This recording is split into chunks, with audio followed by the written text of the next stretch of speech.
This is it right here. Combining a team of reporters, columnists, and commentators. Don't you ever talk about me! Are you serious? Jack Ebling has brought thought-provoking discussion. What are you doing? That's a damn coaching mistake! Opinion. The customer is the one who decides when the future gets here. Oh, no! The ship is on fire! You have to check the report. Are you kidding me? That game was fixed. And overall infotainment. I'll take Jim Harbaugh. What has he done? Crazy Cooter coming at you. Quiet, please. In exactly 15 seconds, we'll be on the air. Thanks, big fella. Don't you ever come back here again. No arguments. Those are called ass tunes. So buckle up. You talking to me? It's time for The Drive with Jack Ebling. Yeah, for some reason or another, you sound a little taller on radio.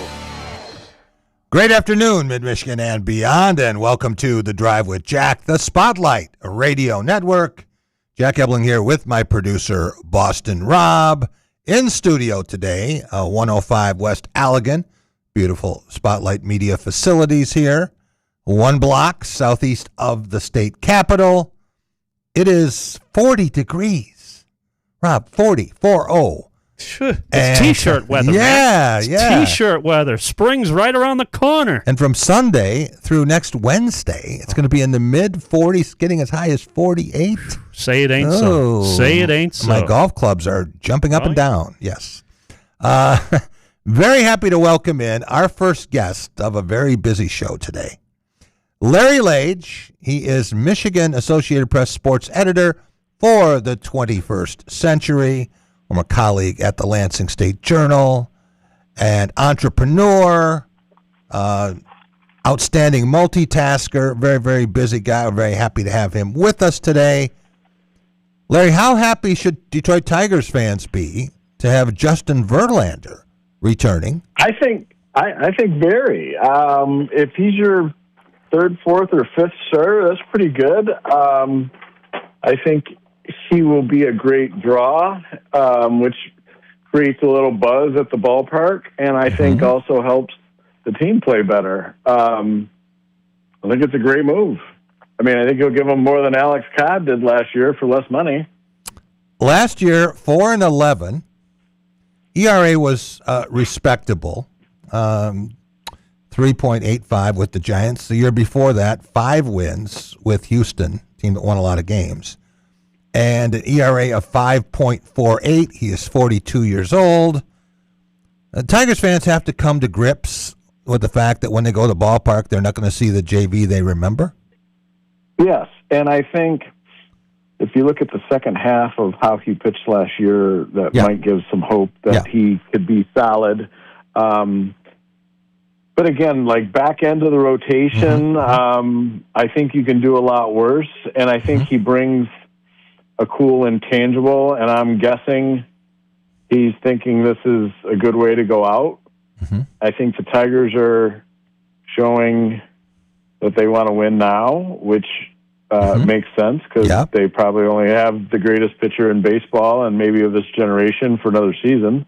And I think if they see a consistent hole in the lineup or the field, I would imagine that they would make a move during the season at the trade deadline or earlier. But, you know, they believe in the guys they have. I think there's some prospects coming. And I think this rotation allows them to buy some time there to see, you know, what they have in the lineup, if there are any holes, as I mentioned. It's going to be fun. I'm looking forward to it. And I believe pitchers and catchers report tomorrow. I wish I could tell you I was going to Lakeland. It makes me kind of want to put in a pitch, but I have not been since I think like 2008 or 9. It's been a long time. I mean, some of that was because Noah Trister was their Tigers writer for us, the main one for 10 years, but he's been gone for 6. So, and while I'm talking about Noah, he wrote an excellent piece. An obituary of the Washington Post sports section, which is a really nice, timeless read. If you just Google Noah Trister, Trister, and Washington Post, you'll see it. Really, absolutely. So it's as you know, I mind races, and since I brought his name up, I want to point that out because it was really an excellent piece. You know, as someone who grew up in Washington, reading some of the all-time greats and wanting to be a sports writer and become a sports writer, and he did a really nice job of that. Yeah. Well, we always take detours in these segments, and since you mentioned the Washington Post, that triggers my thought of cutbacks in the business. Is Associated Press still sending bureau chiefs, reporters to cover things like spring training? Yeah, we just don't send as many, and the people that we send are going around the grapefruit or cactus league and hitting the best stories, as opposed to back in the day. Most spring training sites would have the staff writer there at some point. I would go from anywhere from 5 to 10 days usually. And it was great from a source development standpoint to get to know the players, to get some time with the decision makers. But all media outlets are trying to hang on and spend what's absolutely necessary. And I'll tell you, last night I had a different kind of, I've had it for a while now with AP, but occasionally I'll have a job where I'm on the breaking news desk. So from 4 to 12, I'm writing about all kinds of random things and helping our writers around the world. And yesterday I happened to be watching the Pistons game when the brawl broke out, and used my DVR to rewind it and get the play-by-play. And so a couple paragraphs in our story today, I wrote on my couch watching on TV, because sometimes, like in that case, that's the best place to be. Because when you're at the game and fists are flying and you don't really have a great replay and you may not be able to rewind, it's tough. So Steve Reed, our writer down there, I also wrote Tracy Scroggins' obituary. Former Montana coach, after retiring, went to be Illinois' defensive coordinator. So I was all over the map last night. As kind of fits my personality anyway. Well, no one better to be helping on that Pistons story, because Malice in the Palace, you didn't have water thrown on you, to my knowledge, but you were pretty close to it. Did it bring back flashbacks of that? Absolutely. And ironically, our editor on the desk last night from Philadelphia, I believe, is Bob Lentz, who was also the editor when I covered the Pistons Pacers fans brawl, and we mentioned that. We mentioned that last night. We were sending a message in Slack, which is how we communicate, and he said, "You're old. This is old hat for you." So, and I said, and unlike you, I'm not a savant with dates of big events and games I've covered. However, November 19th, 2004. Next to the day I was hired, which is August 30th, 2000, probably be the second on my list of dates I'll never forget relative to my career at AP. Friday night in November, and it was a Pacers game during football season. I was like, it's a pretty good rivalry. These might be the two best teams. Why don't I go out there? Well, I sat next to Rick Mahorn that day. He took 2 steps behind us and was trying to break it up, and I took a step on the scorer's table and jumped on the court. I was on the court while they were fighting in the crowd. That's funny. From where you were sitting, they were fighting behind your seat. Yeah, so, 2 rows behind me. Amazing. And I was on the court and called the office and said, "Turn on ESPN, I need help." How surprised were you with how that all came about last night? There was a foul, obviously, and Diabate and Duran, and then the Duran face shove, and then it escalated, and Miles Bridges got into it a little bit, and then the next thing you know, it's kind of like a hockey fight where it breaks out, and then it breaks out somewhere else, and a wildfire, and then here comes Beef Stew, and he wants a piece of Bridges. And, that's a good one. Miles is pretty tough. If they let that one go, I don't know who would have won. I have an idea, but it would have been they did just enough to prevent it from becoming a full-scale mayhem. But it was still pretty big. And I don't know if Moussa Diabate has calmed down yet.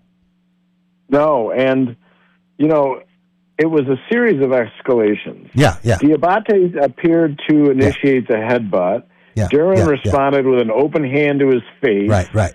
Then he walked away. Miles then charged at Duran, and I think they both missed. But then here comes Beef Stew, and he's going to be suspended for a while. Yeah. And it's not going to help his case that he's heard on video walking off the court saying something to the effect of, they didn't think I was going to stay on the bench, did they? Well, you're supposed to. Yeah. And I wouldn't be surprised if he really gets hammered here. Yeah. Like 10, 15 games. I didn't like J.B. Bickerstaff's answer either in the postgame. No, gosh. And that was part of my job last night. I was watching on FanDuel and from the press conference sending quotes from him. And here's a transition. I think if you're J.B. Bickerstaff, that's the way you have to play it. Like you're Tom Izzo, maybe that's how you have to play it with Jeremy Fears. Yeah. I don't know that there's any justification. See a lot of times when you're a coach or you're on a team, you don't necessarily see things objectively. Mm-hmm. You just don't. Maybe you can't. Yeah, and even if you're smart enough to know what happened, sometimes you can't be on the record as castigating your player. Maybe that was Bickerstaff's idea. Is if I come out and lash out at Isaiah, I'm going to lose him or lose something with this team. So you wind up defending the indefensible. But it's pretty clear. I think so, and I think for the Pistons, it's part of their identity. Yeah, to be tough and have each other's back and their brothers and all that. Yeah. I think it's part of their culture, their grit, their MO. Yeah. And by the way, they clearly look like the best team in the East. I mean, the standings suggest that, but I think, and it's going to be fun. There's some fun games coming up. Spurs come to town. Mm-hmm. I'll be there for that. The Thunder come to town. I will not be at that game, but we're going to see, to some extent, how they match up with some of the best in the West. Yeah. Because I think they match up really well in the East. And, Cleveland's move with James Harden seems short-sighted at best. I don't know that helps them. I'd rather have Darius Garland in a lot of ways. So. Right. Unless they think he's damaged goods and he's hurt, and they would know maybe more than we would. But James Harden just doesn't do it for me. So do you think the Pistons win the Eastern Conference? Are they in the NBA Finals? I do. I agree. I do. I don't know why not. Yeah. I think they learned a ton from last year's experience. I think Cade in particular did. Yeah. He was not great in that series consistently, especially in winning time. Yeah. And I think really dedicated himself to an off season of intense training to condition himself to be stronger, longer this season, and I think you see it. And he's a consistent three-pointer away from being, really spectacular. Yeah, and Larry, I talked to a number of people who covered the Knicks last year, and Ryan Field is familiar with the Pistons organization and the Knicks now from WABC, and he said if the Pistons had Isaiah Stewart last year, they would have been in the Eastern Conference Final against the Pacers. As it was, took a lot of things for the Knicks to be able to beat Detroit in 6 games. But I think Detroit is just better than New York. Rob, you can weigh in on this. Knicks just beat the Celtics, so both teams then dropped to 5 games behind Detroit. Do you think Boston's better than Detroit? Not right now. Jason Tatum is going to be playing in the G League. Mm-hmm. Obviously, if we can get 50 to 75% or any part of Jason Tatum, in the positive, that might change things a little bit. But right now, it's Detroit Pistons, conference to lose right now. Larry, the Pistons and the Thunder have the fewest losses in the NBA. Detroit is 38-13.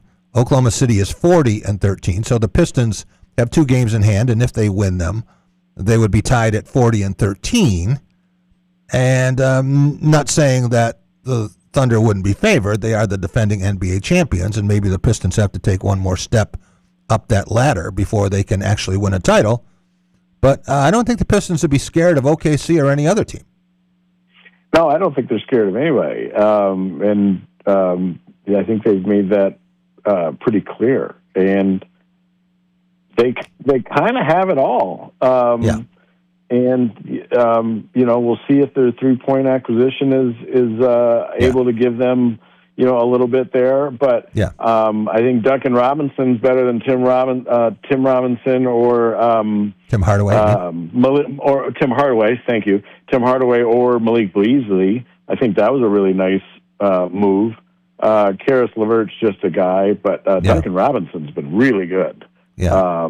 And he does give them that 3-point shooter that they want. They're fun to watch. I'm looking forward to, covering them more. The Red Wings are pretty good now, too. I think they should make the playoffs. Speaking of hockey, USA's up 4-0 against Canada in women's hockey. Okay. Well, that was thought to be competitive in some ways, right? That's one of the tougher matchups. They're pretty much the only 2 teams that are good in Olympic women's hockey, and that's pretty fun rivalry for many years. Yeah, I have mixed emotions watching the Olympics because I've covered 4 of the last 5 winter games, but not this one. But when I look at our roster of U.S.-based sports writers that are there, none of them I would say I should be there instead of him or her. So I'll just sit here and cover college hoops and some Pistons and Red Wings and work on my side hustles. I have to tell you and tell our audience in the interest of full disclosure, I'm not paying a whole lot of attention to the Winter Olympics. Maybe at some point I will. When we get into individual things, I did find the women's downhill interesting to watch. But I'm not into the nationalism of the Olympics and the medal count and we're a better country than you because we have a better speed skater. None of that resonates with me. And it isn't a political statement. It's just that last night when my wife, and she's all about the Olympics, right? And I said, you know what? I'm going to watch Kansas and Arizona. And so, we wind up watching different sets, different places. But the Winter Olympics in general, not my favorite. And for much of the team competition, it just doesn't do it for me. And I'm probably weird. Well, I don't think that's unreasonable, frankly. But the one exception I would encourage you to have is when the men's hockey gets to the quarterfinals or semifinals. Watch that because I would argue that Olympic hockey is the best hockey there is. Mm-hmm. You basically have the best players in the world on 6 teams. Right. I mean, that's incredible. Yeah. And they really want to win. And so I would say that is probably the only thing I'll be, appointment viewing or trying to see. Yeah. Certainly won't kill my day to do it. But the team curling, it's usually kind of in the background. No, it usuly doesn't. And I probably enjoy more of the Summer Olympic Games. I have never been to it. I hope to end that drought in 2028 in LA, but we'll see. Yeah. I should also say, with my multitasking, the one thing that's been new is women's college basketball. I've covered 3 straight Michigan women's games, including one against Michigan State, which was fantastic. Mm-hmm. I've never done that in 26 years, but because they're a top 10 team, they merit our coverage. And because I want to, I've been out there. And, you used to broadcast that, right? It's still to date the most fun job I had. Don't take offense to our glory years at the State Journal, but I loved being the play-by-play guy for Michigan State women's on the radio for 2 years. Yeah. My name is actually on the trophy at the Breslin Center. Next time you're up there, take a look at the Big Ten title trophy there with Karen Langland and company. But I loved that job. But got to see UCLA the other day, number 2 team. Yeah. I'll see them tomorrow night. UCLA. In Breslin tomorrow night. Yeah, too late for me, so I'm sending Dana Garuder. But I'll see the UCLA men here at Chrysler and Mr. Booker on Saturday. Yeah.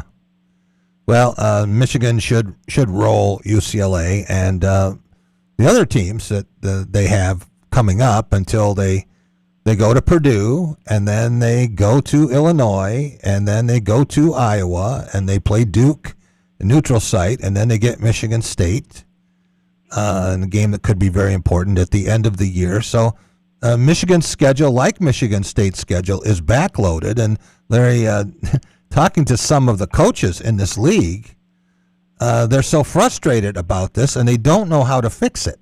But when you have these massive leagues with 16, 18, someday it's going to be 20 teams, you can't play everybody twice. And in football, you got half the teams that you can't play at all. Yeah, very, very unbalanced. And I think and kind of hope they're going to get rid of conference championship games anyway, which will make it even more of a crapshoot. Total crapshoot. But, if you're going to expand the playoffs, like something's got to go. And I think, that'll be it. I do think in basketball, and I'm sure you'll find coaches who will break down their disadvantaged schedule, but they do play a lot of games. And to me, the Big Ten regular season champion is the champion, and the tournament's just kind of like whatever. Yes, it's an automatic bid, but it's a team that had a good 3-4 day run. A reporter with more time it would be really interesting to see what is the correlation, if any, between a conference tournament champion and their success in the NCAA tournament. Well, I have no idea. In some conferences, Larry, as you know, the ACC being foremost, the conference tournament is all that mattered. The regular season was for seeding. And the ACC champion to them is always the winner of the tournament. The Big East like that a bit too. The Big Ten had never gone that way. And when everyone played everyone home and away, that made a lot of sense. But now, who do you play twice? Well, Michigan and Michigan State have to play twice. Illinois and Nebraska, turns out, have to play twice. Not that anyone thought that would matter. And where do you play these games?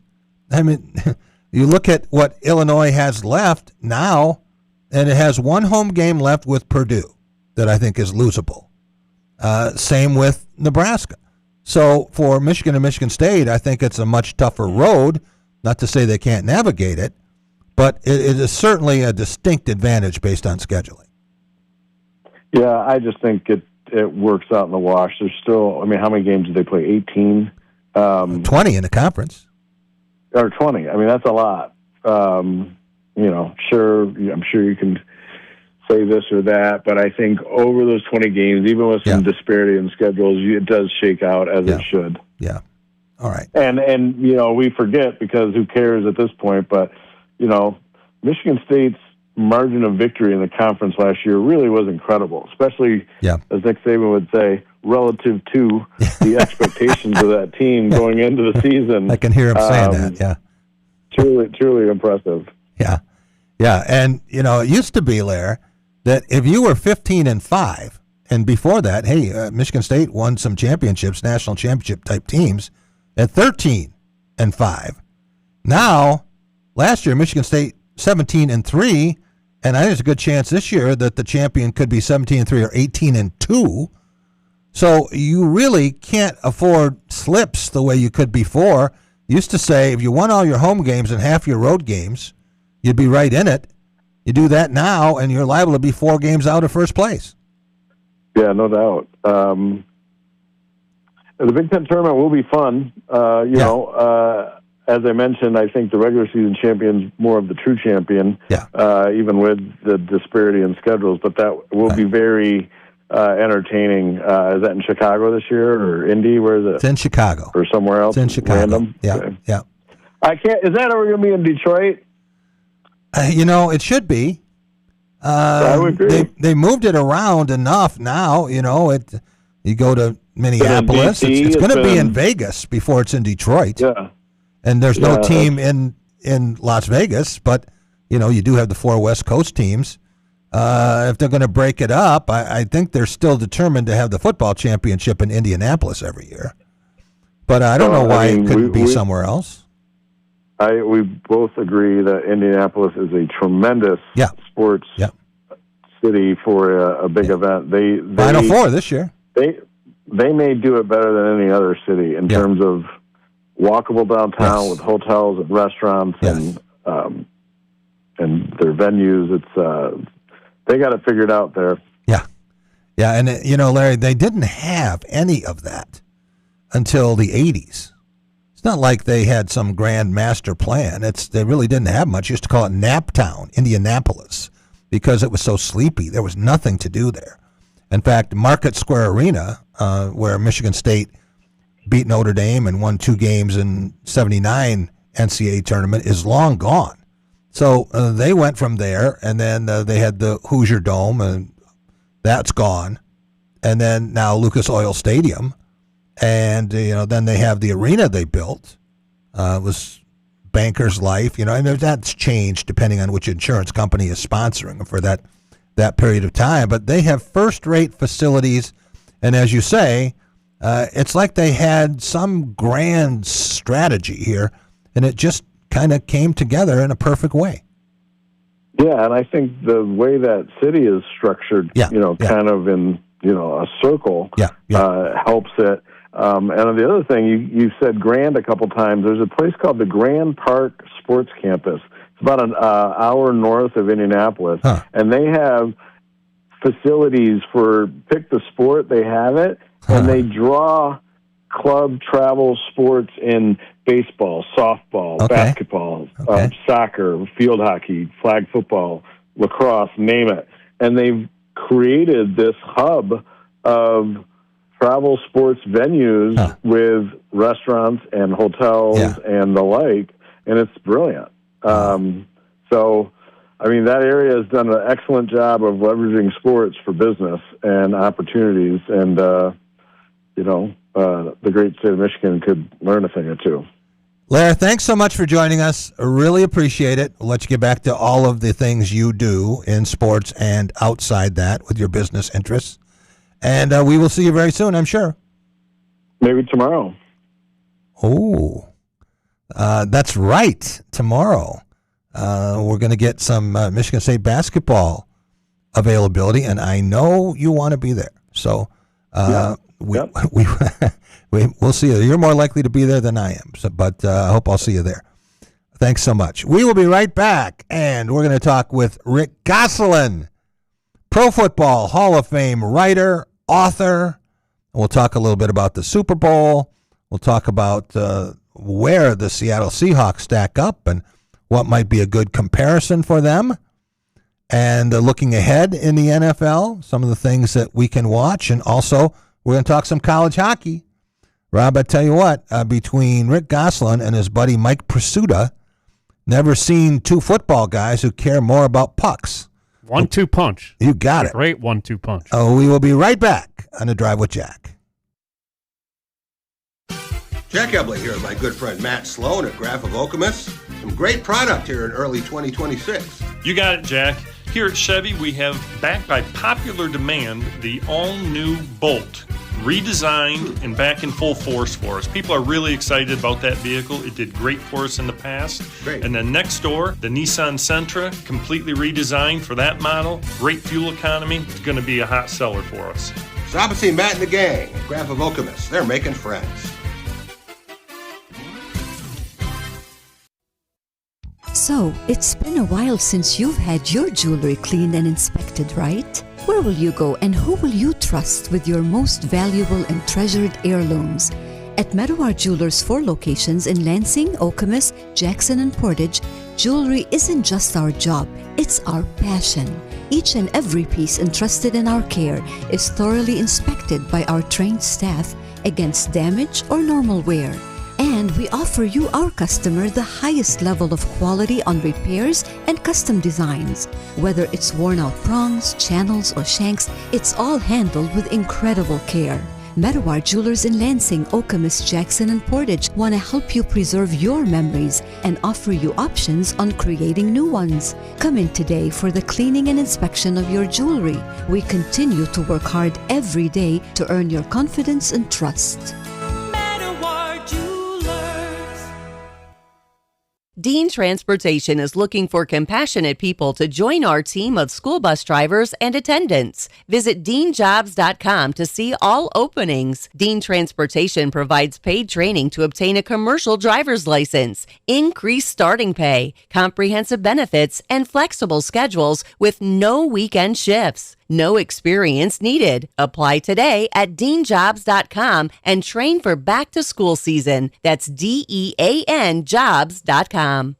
Amy here from One North Kitchen and Bar. Tuesdays are family fun night at One North. Kids under 12 eat free with the purchase of an adult entree. Bring the whole crew to One North in Lansing, Jackson, or now East Lansing. Good food, happy kids, and an easy win for the family every Tuesday.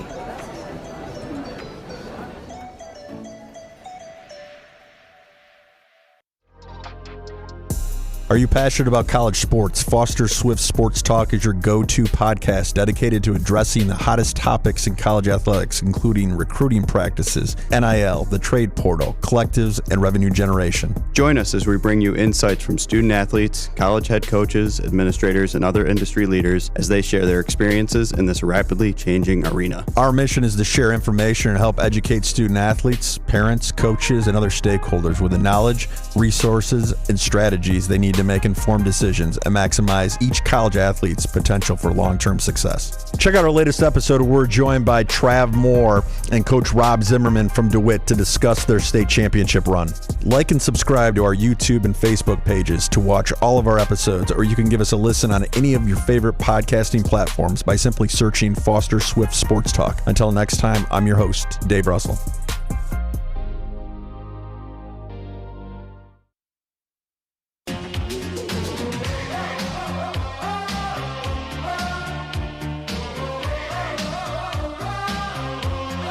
Welcome back. It is The Drive with Jack, the Spotlight Radio Network. Jack Ebling with my producer, Boston Rob, downtown today, 105 West Allegan. We talk a little bit more about that later. And we have several guests coming in studio. In fact, the final three segments will all be in studio guests. Want to go right back to our guest line, Rob, and welcome in Rick Gosselin. You know, when you do anything for 50 years, that says a ton. And Rick Gosselin's been covering football for longer than that, but done a great job at everything he has done with the Kansas City Chiefs teams, Dallas Cowboys teams, with the NFL, and always keeps one eye peeled toward Munn Ice Arena. We'll talk about that later. Rick, this Super Bowl, I know you rank them. I know you slot them. A lot of people got a nap in from this one. Where did you put Super Bowl 60? Well, I'm a guy who loves defense, so I absolutely love the game. I think the rules have gone overboard to make this an offensive point fest. Yeah. You know, in football in general, and to get a game like that, to get two great defenses playing like that, I mean, I thoroughly enjoyed it. Was it a great game though? Yeah. I mean, there's some great moments. You know, the punctuation was the touchdown on the interception. Yeah. And then, of course, Kenneth Walker winning the MVP award. Right. You know, but I think they showed the NFL there's another way. If you don't have the great quarterback, and I don't think either Donald or May is what I consider a franchise quarterback. Mm-hmm. If you don't have a great quarterback, run the ball and play defense. And Seattle also had the best special teams last year. Yeah. I mean, that's going into the game. I thought Seattle by a couple scores. Yeah. Seattle had the better quarterback, better running back, better receivers, better defense, better special teams. It just made no sense that the Patriots were going to be able to hang with them. Well, and that's the way it played out. you say Seattle had the better quarterback, and I agree with you. Certainly the way a lot of people would have watched that game. Drake May being sacked 6 times and being involved in 3 turnovers. Seattle going the entire postseason without a turnover. And for a quarterback who threw 14 picks during the regular season, that was about all they needed. But a lot of people say Drake May, if he isn't a franchise quarterback now, he was runner-up in the NFL MVP voting, I believe. Is he going to be a franchise quarterback at some point soon? Well, did you see his first 2 playoff games? Yeah. The turnover fest, that was Drake May. Yeah. Now, granted, he's still young. Yeah. But I'm reluctant to say I don't see John Elway there. Yeah. I don't see Peyton Manning there. Yeah. You know, I think he could be. You know, he'd probably level off, be a Phil Simms. But I'm not ready to declare him a franchise quarterback yet. I'm a little harder grader than most people. But Steve Young once told me quarterbacks are judged by their jewelry. Yeah. And until he gets jewelry, I think what we lose sight of. There are 3 teams this year. I think Chicago, New England, and Denver went from worst to first, playing a last place schedule. Now, in New England's case, playing a last place schedule, you can go all season long without ever seeing a defense to caliber the Seahawks. Yeah, and that's what bit them. They had not. Next year, when the Bears and the Broncos, when the Patriots are playing first place schedules and playing all the league's heavyweights, it'll be a different story. Yeah. But they cashed in. They had the easy schedule. They had the easy playoff run. It just, I thought Seattle was clearly a better team going into the game. So if Drake May obviously is not Dan Marino, who in year 2 took his team to the Super Bowl, never got back there, but had a brilliant NFL career, can you compare May's first 2 seasons to Troy Aikman's years that you watched? And Troy Aikman, the first year he was 0-11. Yeah. And they had the worst team in football. They traded away their best player, Herschel Walker. Yeah. And they had a terrible, terrible team. Yeah. But the second year, you know, they capitalized on Plan B free agency, brought in Jay Novacek and a couple of the really good players for Horton. And they turned around and went 11-5. Okay. But they weren't asking Aikman to win. They had Emmitt Smith. Right. I mean, they were, and the Chiefs or the Cowboys in their Super Bowl era, they were a run first team. Yeah.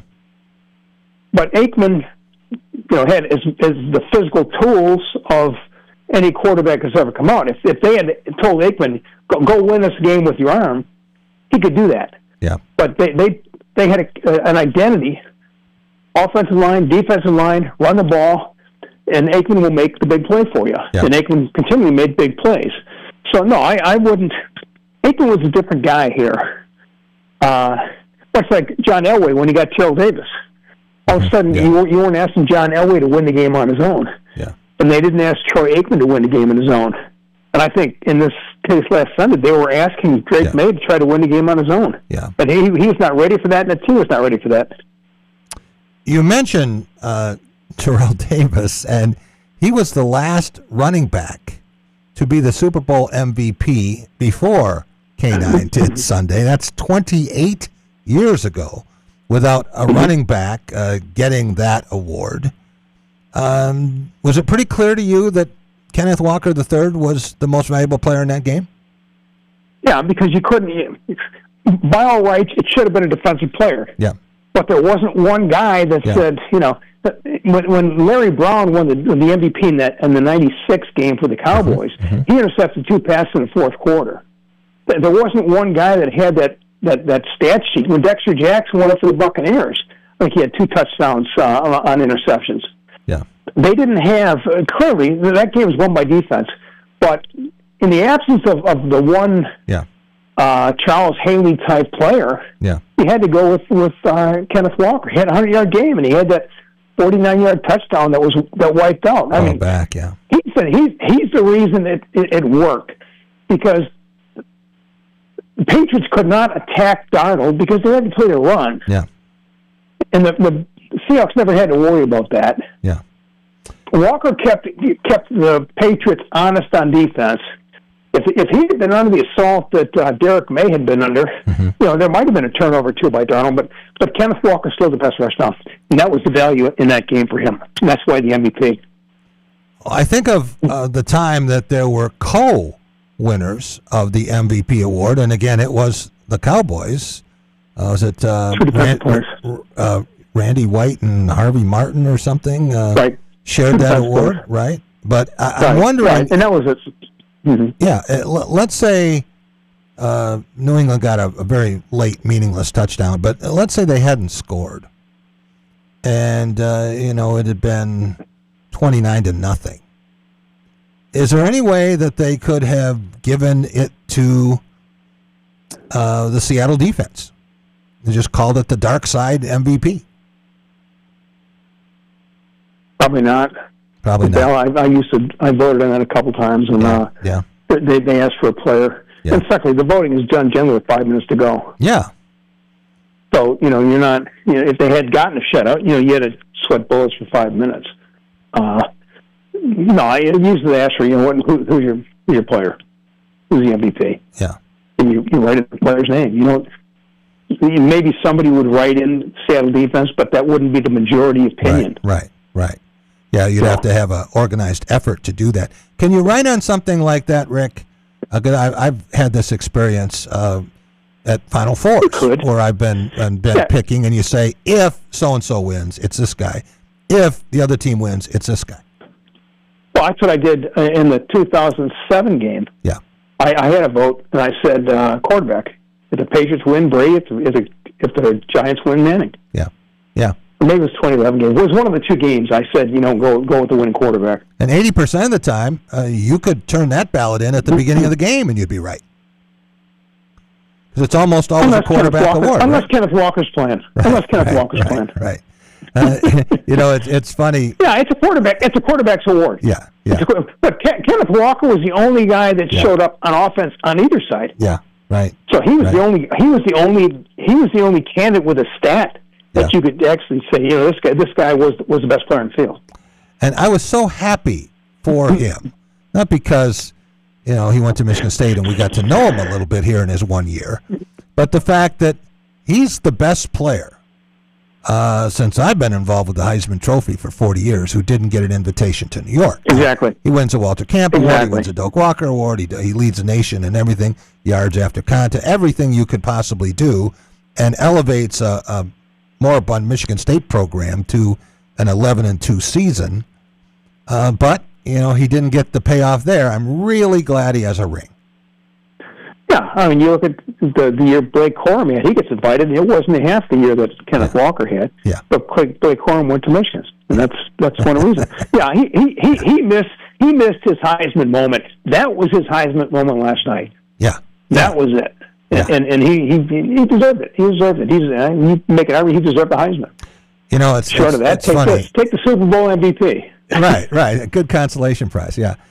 So there were two games with him, Rick, that stood out. The first one was the season opener at Northwestern, which happened to be coached by Pat Fitzgerald. I don't think he likes to talk about this game much, but we're on the way there, right? We're driving to Evanston, and we're saying, who's going to be the quarterback? What do you know about, is Peyton Thorne?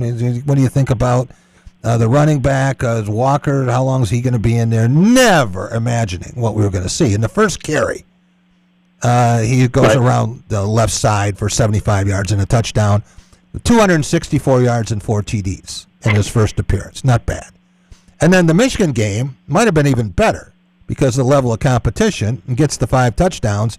I mean, that's hold it. Might have been better. It was clearly better. Didn't have that many yards against number 1 ranked run defense. Yeah, come on. Yeah. It was from that standpoint. It was, and Aiden Hutchinson got a real good look at his license plate because he was trailing him most of the game. But Hutchinson was runner-up for the Heisman, and Walker was watching the proceedings on television. And, I always felt bad about this, Rick. But I went around and I talked to as many of the 25 voters in Michigan as I could. because I'm the one who assigned the votes. I felt a little guilty about this, right? Especially when it was a guy who I knew was as good as any player in the country, and he's not in the top 5. So I asked people, I said, you don't have to tell me, but who did you vote for? And I talked to 20 of the 25, and out of the 20, there were only 5 people who voted for Hutchinson and Walker on their ballot. You either voted for Hutchinson or you voted for Walker. And I'm thinking to myself, are we that locked into our biases or the teams we see all the time? Because if you looked at those 2 guys, you could have a pretty good argument about who was better if you wanted to go the defensive route. But to say that one of them got a first-place vote and the other one wasn't on your ballot, I didn't get it. The tiebreaker is always head-to-head. Yeah. Who won the head-to-head? Yeah, you're right.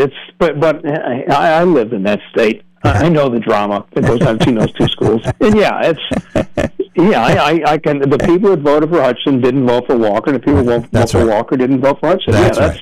We lived it. We lived it. So, in terms of the NFL, you mentioned New England's situation. What about the Detroit Lions now with a 4th-place schedule? Is it reasonable to assume, hey, they'll take advantage of it the same way, and if Jared Goff stays healthy, they should bounce back and be a prominent player in the playoffs?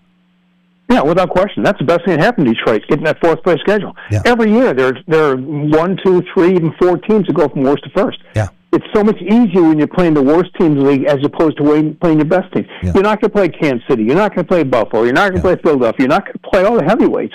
Right. And Detroit should capitalize on that. They got a great home field advantage. Now he's got some work to do. They got to find a way of doing a better job of protecting Jared Goff. I mean, he's a guy that excels when he's protected, and he was harried too much last year. Mm-hmm. They need to do that. I think they need. They really have to get that other side edge rusher. You got to give a stereo combination with Hudson. And I've been disappointed in Holmes each of the last 2 years. I mean, your window was open. Go get the pass rusher. But Brad cherishes his draft picks, and that's fine. But if a Max Crosby's out there and you can get him, go get him. Right. Go get him. You're going to have a draft pick that's going to be better than that guy. I think your odds are pretty slim of doing that. Yeah, I thought the Cowboys were crazy to trade Michael Parsons. Yeah. I mean, there are 5 guys in the league, 5 guys in all of football that can do what Parsons and Hutchinson and Myles Garrett can do, and you gave him away. Yeah. Well, now it may be another 10 years before you find a guy of comparable skills. You can't. The 2 most important positions on the field are quarterback and edge rusher. The guy that can beat you with his arm and the guy that can take the quarterback out. And you traded one of them away. It's crazy. But the Lions have to get the second edge rusher. Go get Max Crosby. I think he wants to play in Detroit. He's not going to be in the Raiders. Just go get him. What a dynamic pairing that would be. Yeah. I was reading something about the teams that had dominated in the Super Bowl the first couple of decades and what has happened to them since. Mike Lepresti, you probably know well, has really done research on this, and the Vikings were in 4 of the first 11 Super Bowls. 4 of the first 11. Right. Haven't been there in the last 49. You look at the Dolphins. They were in 5 of the first 15 and back-to-back champions. They haven't played in the Super Bowl in 41 years. And the Cowboys were in 8 of the first 30, missed the last 30. So, it comes and goes. And when you have a window, I think you need to take advantage and climb through it before the building burns down. Right. I think Detroit had a great 2-year window. They should have won in San Francisco, and they had the top seed the second year. And that was Detroit could very easily have gone to 2 Super Bowls and won at least one of them. Yeah. And it didn't happen. And now you got to worry about is the window closing.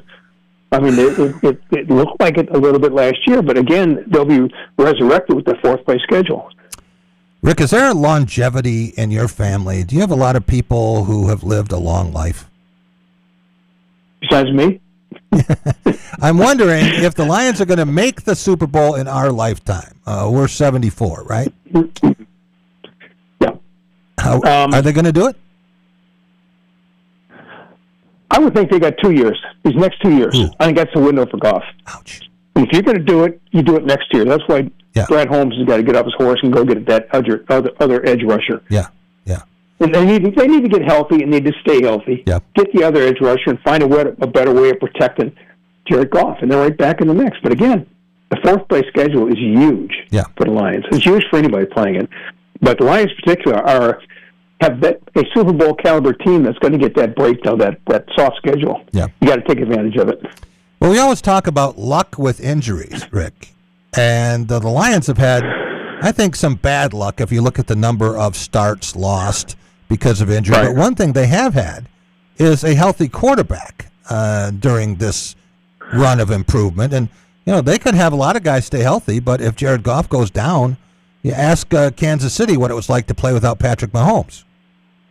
Well, I don't think Goff is in the franchise quarterback mode of Mahomes and Brady and even Matthew Stafford. Yeah. I think Goff is probably 3/4 of the way up the totem pole. Yeah. He's not at the top like those guys I mentioned. Right. And you need to put help around him. Yeah. They've given him receivers. They've given him weapons. They got the weapons around him. And now you got to protect him. I mean, when he's protected, 2 years ago, when he was protected, he was as good a quarterback as he was in the league. Last year, they couldn't protect him. Right. You have to find a way to protect him. Yeah. If you want to win with Jared Goff, you've got to protect him. Yeah. Good point.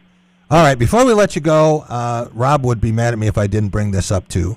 We were going to have Mike Prisuta with us today, and he just got called into a press conference about the Pirates. But both of you guys paying close attention to college hockey and what happened over the weekend, Michigan rallying for that 4-3 overtime win on Friday, and then Michigan State making a statement Saturday at Joe Louis Arena, at Little Caesars Arena, and getting the win in the duel in the D.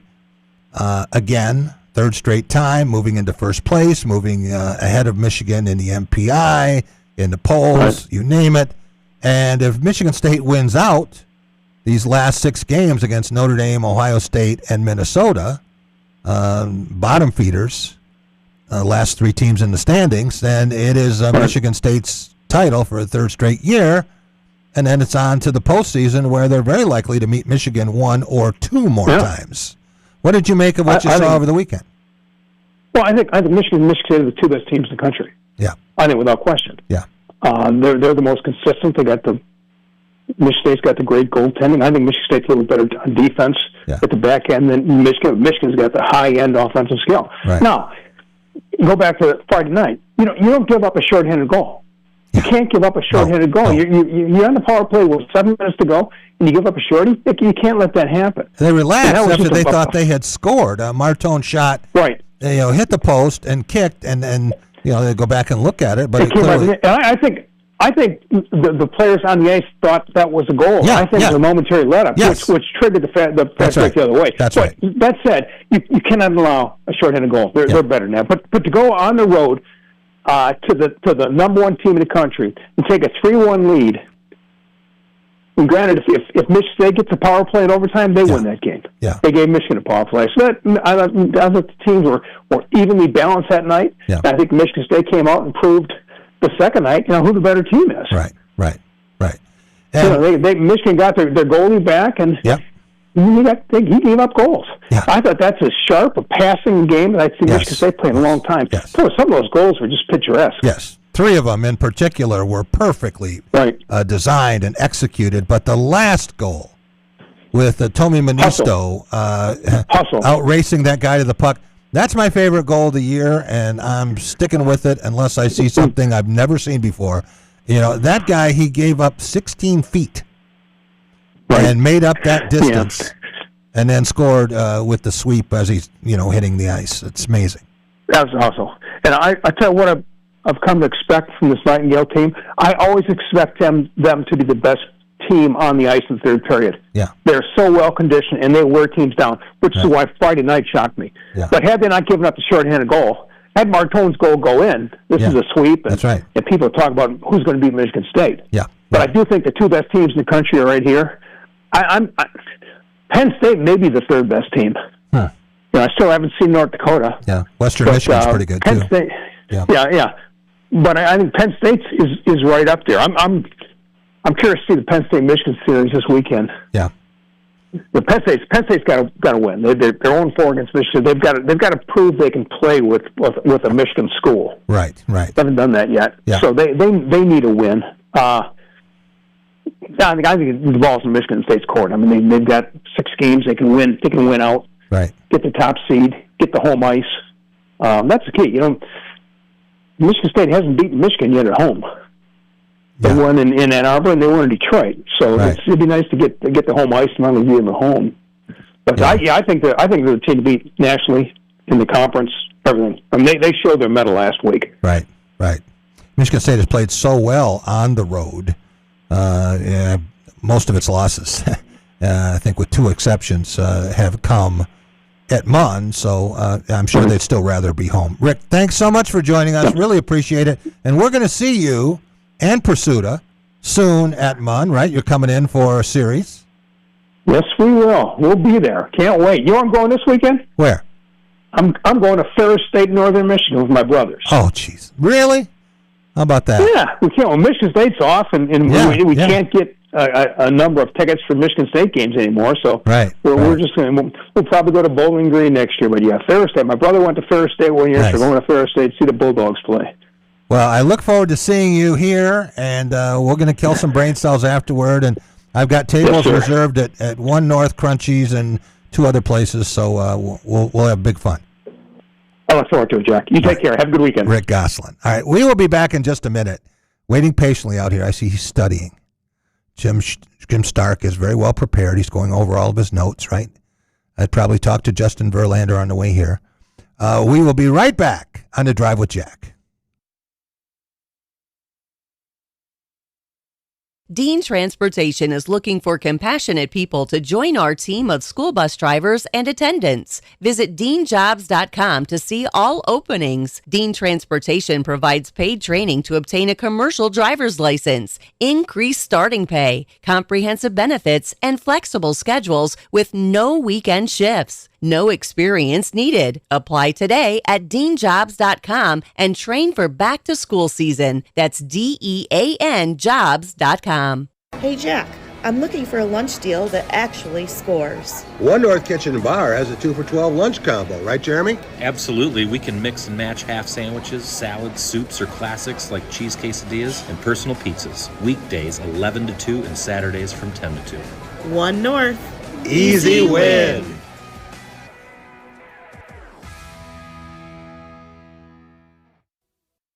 So, it's been a while since you've had your jewelry cleaned and inspected, right? Where will you go and who will you trust with your most valuable and treasured heirlooms? At Meadowar Jewelers' 4 locations in Lansing, Okemos, Jackson, and Portage, jewelry isn't just our job, it's our passion. Each and every piece entrusted in our care is thoroughly inspected by our trained staff against damage or normal wear. And we offer you, our customer, the highest level of quality on repairs and custom designs. Whether it's worn out prongs, channels, or shanks, it's all handled with incredible care. Meadowar Jewelers in Lansing, Okemos, Jackson, and Portage want to help you preserve your memories and offer you options on creating new ones. Come in today for the cleaning and inspection of your jewelry. We continue to work hard every day to earn your confidence and trust.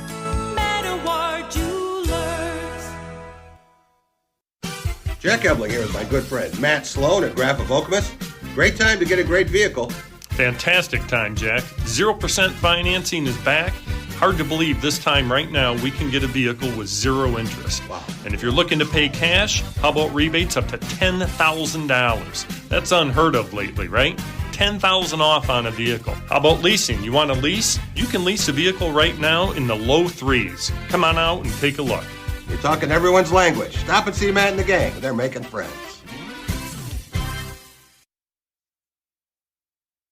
On a 103-mile-an-hour fastball, Tarek Skubal's 13th strikeout ends his first career complete game. Brilliant. Go get him, Tiger. Row. We're all behind us. Welcome back. It is The Drive with Jack, Spotlight Radio Network. Jack Ebling here with my producer, Boston Rob, and in studio, I'm sitting across from Jim Stark, Detroit correspondent, talk radio veteran. Jim, we heard that clip about Tarek Skubal. Yep. Do you remember what the max velocity was for Justin Verlander at his peak? Oh, in the All-Star game he started in Kansas City, he hit 102. Did he? Yeah, but he also... I don't think I'm as a 100-mile-an-hour guy. He was. Oh, he absolutely was. I think like 97, 98. Nope. And he would touch the 100 late in the game, too. That was the thing about him, is he didn't wear out early. Yeah. But I think, and I wish it's kind of goofy to say it now, but I had that on my list last week as something to watch. We talk about deals to watch for, and I think them signing Verlander is a win-win-win-win-win. I don't see any downside to it. Okay, because he pitched much better than the last half of last year. The first half of the year for San Francisco, he had no run support, none. Yeah, right. They started to play better. He finished the last half of the year 4-3 with a 3.45 ERA, but he started he had a lot of strikeouts. Right, he was Verlander. So you get I think a workable pitch, especially in the world of AJ Hinch and his pitcher by committee thing. He might, you might be able to get 3-4 innings out of Verlander, but then I think the real value comes from having the locker room, having him on the team in general, the experience he's got. To me, I shouldn't say it. I would put it a little bit less important than Valdez, but not a lot. I mean, I think it's that important. Yeah, I think what it brings to the team, Jack, that aura of having a Hall of Famer, the guy coming back now to win with the team he missed out the first time, right? I just think there's so many sub-stories. It's a good story. Oh, I think, but here's my thinking, though, okay? And Rob almost threw me out of his studio when I said this to him. He thought I was a little crazy. But I think that the signing of Framber Valdez, now the signing of Justin Verlander, sets up, if Scott Harris wanted to trade Tarek Skubal, think about it, doing it now. You got a left-handed pitcher to take a spot in the rotation. He'll get at least, he better get one top pitcher out of the trade, right? Or you don't trade him, right? If you don't get a top package, assuming he gets a top package from somebody, he's got a top pitcher there, and he's got Verlander to give you that cover, to give you that Skubal's gone, but Verlander, not to offset it, but at least give you some cover. And if the team does well coming out of the chute in late March, early April, and they're in first place, that helps cover it too. So maybe, I just think that's a possibility, that maybe this is the way it lines up. You're giving Scott Harris a lot more credit than I am. You're right. I am. But as I said to you off the air, I think he is a baseball man through and through. The idea of him losing a guy like Tarek Skubal for nothing must just grind at him, right? So under this circumstances, the way it's worked out, it might be the most ideal way to do it if you're going to do it, right? I thought the way that Scott Harris handled this situation was so inappropriate and degrading. With Skubal? With Skubal. To offer him $19 million and then go out and sign an inferior pitcher, and I can tell you how inferior Framber Valdez is in a minute, and pay him double, and pay him $38.3. And now you're offering Verlander, what's he getting? $13 million, right? Yep. And what are they paying? And it's delayed until 2032, so it doesn't come off. It's on their books, but doesn't come out of the cash flow. Yeah, and what are they paying Flaherty? 20? 20. Yeah, 20. So they're paying Flaherty. Yep. More than they offered Skubal, right? Who may be the best pitcher in Tigers history. Al Newhouser may be. No, But you're talking about maybe Verlander was. You know, here's what I'm going to respond to that. Do you remember back when it made no sense why the Tigers went out and offered all that big contract to Juan Gonzalez? Yeah. Remember that? Yeah. It made no sense to offer that huge extension or the huge contract to Prince Fielder. Remember what? Who was behind those? Mike, the Ilitches. I want to say maybe the Ilitches were behind the way they handled Tarek Skubal. Maybe the Ilitches, that was their fingerprints. Oh, that wouldn't surprise me. Okay? That wouldn't surprise me. And so Harris is trying to make the best of it. Maybe he's saying, they gave me this deck of cards to play. Well, I'm going to play so maybe this is his way. Now, I don't know that for a fact, but it just would make sense because we saw it before. The Ilitches did what the Ilitches wanted to do, especially when it comes to money. All right. I think Tarek Skubal is a generational talent. Back-to-back Cy Young Awards, and it wouldn't surprise me If he wins a third one, whether it's in Detroit or somewhere else, or Detroit / somewhere else for the second half of the year, right? Could happen. Wouldn't shock me at all. I think that is more likely than Justin Verlander having a season that is anything close to what fans would remember. Last year, you talk about the way he was in the second half of the year. It was 4-3. Right. You know what his record was for the year? It was bad. It was 1-8 one time. I know. No, that. it was worse than bad. It's 4-11. Yeah.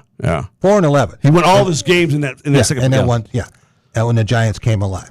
And 3.85 ERA. That's not terrible. But the year before that, his ERA was almost 6. So this is not a phenomenon. He's 42 years old. No. Don't get me wrong. I'm not saying that this was by design. I'm saying that this might be Harris trying to make the best he can out of a bad situation. What you just said, if the Ilitches told him there's no way we're signing him. Yeah. We're not signing him. I don't care what. Who's the general manager then? Scott Harris or Chris Ilitch? Wait, you don't think the Ilitches have a say on everything that happens in that organization? Yeah. They do. So it's up to the Ilitches, okay? So if they said we're not signing him, maybe Scott Harris starts thinking, we got to make it just makes some sense, and I want to throw it out there. Okay. I'm not saying you're wrong about anything you just said, Jack.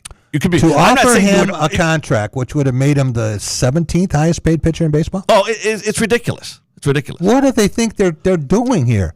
All they're doing is ending any opportunity that he's going to do something. And Tarik Skubal likes the Tigers. Yes, he does. If it were up to him, and Scott Boras wasn't involved, the Tigers would win all ties. Maybe to keep him. Was this the Ilitch's way of trying to poke Scott Boras in the eye and saying, we're not? I mean, who knows? It makes so little sense, Jack. That's why I'm looking for other explanations. That's my point. Yeah. Okay. But I throw it out there for your thought for Rob's and it was listening because it just seems to me there might be when it's something so crazy. Sometimes you look for other explanations. Yeah. This is partly a publicity stunt, in my view, because of how they handled the Tarik Skubal. Could be. Bring our Hall of absolutely. Famer back. This is a feel good story. Yes. Yeah. No. Right. You're right. Maybe he's trying to cover up. What can we do for PR that's going to get everybody back on our side? We made a bad mistake. I don't disagree with that at all. I'm just offering another possibility. But you're right. Maybe Scott Harris isn't that bright. I don't know. Yeah. But I thought it was interesting. Yeah. So you're absolutely right about that. And let me tell you a little Framber Valdez story. Yeah. Okay. Mm-hmm. We had Chris Baldwin, who covers the Astros. Yep. Right. Covers all the Houston teams. And we talked a little bit about why the Astros didn't try to sign him. They didn't want him. Right. Right. He'd been a World Series hero there in 2022. They don't want him. He had a real problem last year with that whole issue with throwing it was a team. He created a huge team issue. He did. Yes. I'm glad you said that. Oh yeah. Oh no, I know he did. Because backup catcher calls for a pitch, and then he throws it. Ball is hit into the Crawford boxes, and he blames the catcher. He could have shook him off. Right. He could have said that. I think we're hearing Rob in the studio there. Rob, we're hearing you in the studio. Your mic is on. I don't think he's not paying any attention. He's busy greeting more guests. Yes. So when you think about what he did as a response to that. Yep. Oh, it's crossing up the catcher, drilling him, and acting like a child out on the mound. I used to think Framber Valdez was a workhorse. Just give him the ball, you go out and throw. A lot of people in Houston say, "Yeah, be careful." Well, look who signed him. Look at the manager. He had him for those years. Maybe he feels he had him a long time ago. Well, but maybe he feels he won't. Jack, everything you're saying is right. This is a weird sport, baseball. There's so many things that are you're almost gambling on a way, right? Yeah. I mean, come on, giving a guy a 15-year contract, that's a big gamble. Yeah. Right? Yeah. The whole thing is gamble. Football is so much more precise. Everything's based on stats, right? Well, you get one arm injury if you're a pitcher, and if a guy doesn't do good in football, you cut him. Yeah. But baseball's so much different. Yeah. And I maybe you're right. Maybe I'm giving Scott Harris more credit than he deserves to be a poker player. Yeah. But what I'm thinking is, if it was me, I'd want to have something in my pocket. Okay. Fair enough. We can debate this, and I'm sure we will throughout the course of the season. I will be going down You're to going to be at spring training first week, and we'll talk about what you want from there. But I did find it interesting. This is a report out of Cleveland. Yeah. They're commenting on the fact the Tigers are now over the $215 million payroll, which puts them. And they didn't. I mean, they signed Valdez, but they didn't sign that big hitter we were talking about. No, that all came from just increasing all those guys that have been in third, fourth contracts, right? Yeah. Well, they were paying Skubal nothing, right? Now they have to pay him $32 million. So all of a sudden, our low end Tigers are maybe they were smarter than we thought in the planning of all this. They're not done yet. Yep. Riley Green's making $5 million. Oh no, they got more. What's he going to make next year? Yeah, he's going to want $30. Listen, all this pretends, Jack, to the fact that when that contract expires in December, the owners can't lock the players out quick enough to get this thing fixed once and for all. And you know what, Jim? And people who say, "Oh, you don't like baseball," no, that's not it. That's not it at all. But you talk about the National Football League model, it's perfect. It's perfect. And every league should try to emulate it. Baseball does everything it can to be away from it. And when the owners, and they're going to have support from the Yankees and the Dodgers, the same way the NFL has from Jerry Jones and the Dallas Cowboys. Right. And if they lose a season, so be it. Yeah, fix the system. Fix it. Yeah. Well, on that note, did you see that the Tigers have backed out of any arrangements with the whatever you want to call it? Now it's what's the old Fox Sports Detroit. What do they call FanDuel it? Network. FanDuel. They're going to the MLB to produce. So, in other words, in football, you got where the football has all the networks lined up and everything. The MLB's got to do it themselves. Yeah. Think about that. That's not the model of success. When things are so messed up, you got to do it yourself. Yeah. I'm not sure that's a great model for success. I would agree. All right, let's switch gears here and talk about the Pistons. Oh my gosh! Now there's a feel-good story. Well, until the other night, I felt really good about it. Yeah, they still have the fewest They and the Thunder have 13 losses. The Thunder has kind of caught up with the. Remember, at one point they had like 10 less losses, but slowly the Pistons and the Thunder have been getting closer. And they play OKC coming up. Yep, and they maintain 5-6 game lead over everybody else in the East. But that fight the other night is going to do a couple things, Jack. It's going to take Isaiah Stewart out of the lineup for multiple games, not 2 games. Yeah. And secondly, who knows what that fight now? The fight could gel them, or the fight could split them. You don't know. Why would it split them? Because why did you get off the bench and defending his teammate? He said. Okay, but internally though, okay. Yeah. If I'm on the floor, don't get. I'm good. We're good. He had it. Why come off the floor? I'm just thinking what other players might be saying privately, not publicly. So you cost us big time for getting off. We didn't need you. We had it covered. That'd be my concern. A team's chemistry can be fragile, right?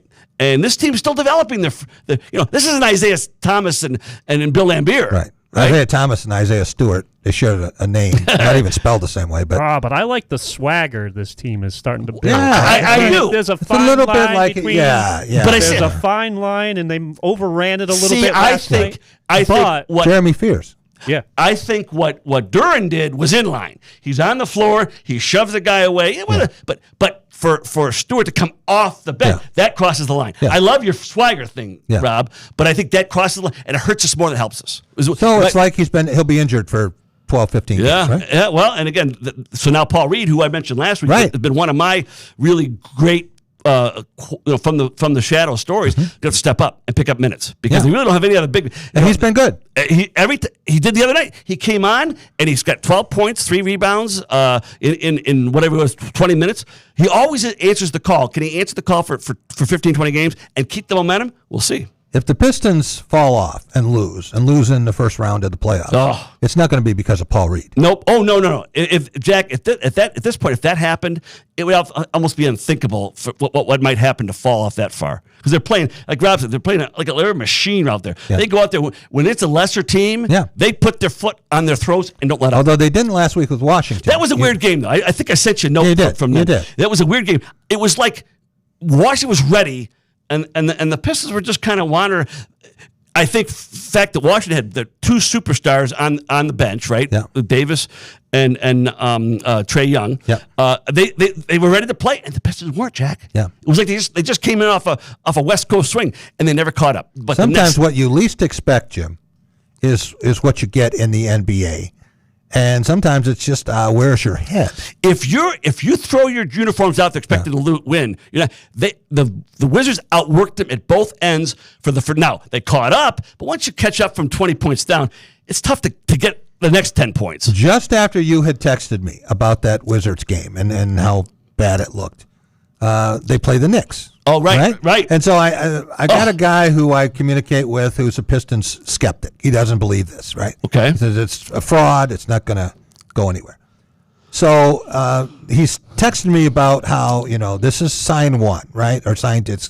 And then they beat the Knicks, and I haven't heard from him since. Jack, now, certainly Karl Anthony Towns was not playing, but that Knicks team the other night was nowhere near what we saw in the playoffs, right? No. And the Pistons were twice the team. So it's that quick you can change. Yeah. But yeah, they don't. It's like the Lions. They don't lose 2 games in a row. They lose one and they come right back. And again, the depth is so good. That's what the point about Paul Reed. If you're going to lose somebody, to have a Paul Reed to step in is a really valuable asset. Jim, were you at the Malice in the Palace in November of 2004? Larry Lage was. He was like, I'm sure he was right in the middle of it. Right in the middle of it, yeah. In fact, he had to go out onto the court, and the fight is behind him. Oh, yeah, because it was behind the media bench right there. Yeah, exactly. So when you saw it, could you believe what you were watching? Nope. It was surreal. It was surreal. But when you have a guy like the nutcase from Indiana, Ron Artest, nothing surprises you until you see it. Yeah. Right. Yeah. Like if I heard about that in New York, well, but to see it, it's like because the Palace is not one of those raucous. It was a fun place, but it wasn't a raucous. It wasn't like coming out. It wasn't like in the Boston Garden where you had to really be concerned if you were a visiting player, right? But that night, all bets were off. You know why they have that rule about coming off the bench? Is it because of that? No, it's because of an incident that was chronicled in a book by John Feinstein. Okay, guy named Kermit Washington came off the bench and ran the length of the court and ended Rudy Tomjanovich's career. With Rudy T out of Michigan. The punch. Totally blindsided him, caved his face in, cost him a Hall of Fame career. That's right. But you're right. I forgot about that. But Rudy T out of Michigan, out of Hamtramck for crying out loud. Right. But you're right. And I wish they would institute that in baseball. Yeah. To see these guys coming in from the bullpens. All you need is one guy to kick, to trip, to sucker punch. Yeah. Why do it? Yeah. They've stopped it. Never in hockey. Remember, it used to be the same thing. Oh, yeah. The benches would empty. Not anymore. The next person in, he's done for the rest of his life just about. Yeah. So baseball to pick that up. Jim, thanks so much for coming in. Yep. Really appreciate it. All-Star game coming up. Obviously, we'll talk more about that. But spring training, when do you go? I'll be there. I haven't got the games yet, but the 4th, 5th, 6th of March. We got, I think, 3 people who we're going to be hearing from in Florida. Oh, good. We might have one in Arizona. Okay. Not sure. But we'll get a lot of reports. If you send me from the voucher, Tigers. I'll go to Arizona. Just send me the special. Check with Rob. I'll go to Arizona and make it a clean sweep. Thank you. We will be right back, and we have in studio 3 members of the Izzone, who we saw last night, Rob, at the Tom Izzo Coaches Show at 1 North, and they were very popular, especially with some of the older females there. They were excited to see young men in the audience, but they have a love for Michigan State basketball. We're going to find out why and why the Izzone is so important, and when it's at its best. Hasn't always been, but it has been before, and Tom Izzo will tell you that this year is one of the best. It is a factor for Michigan State basketball. We'll be right back. Jack Ebling here with my good friend Matt Sloan at Graph of Okemos. Some great product here in early 2026. You got it, Jack. Here at Chevy, we have, backed by popular demand, the all-new Bolt. Redesigned and back in full force for us. People are really excited about that vehicle. It did great for us in the past. Great. And then next door, the Nissan Sentra, completely redesigned for that model. Great fuel economy. It's going to be a hot seller for us. Stop and see Matt and the gang at Graph of Okemos. They're making friends.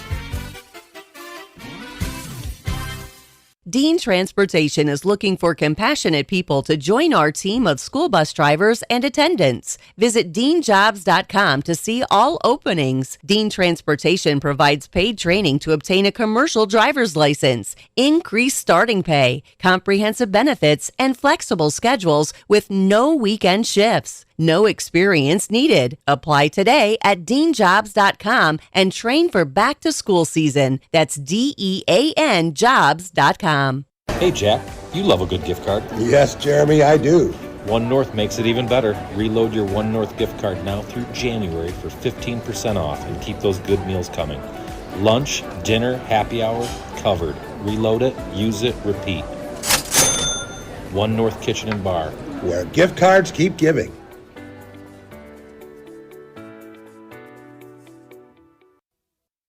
So, it's been a while since you've had your jewelry cleaned and inspected, right? Where will you go and who will you trust with your most valuable and treasured heirlooms? At Meadowar Jewelers' 4 locations in Lansing, Okemos, Jackson, and Portage, jewelry isn't just our job, it's our passion. Each and every piece entrusted in our care is thoroughly inspected by our trained staff against damage or normal wear. And we offer you, our customer, the highest level of quality on repairs and custom designs.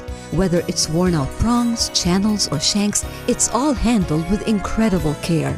Meadowar Jewelers in Lansing, Okemos, Jackson, and Portage want to help you preserve your memories and offer you options on creating new ones. Come in today for the cleaning and inspection of your jewelry. We continue to work hard every day to earn your confidence and trust.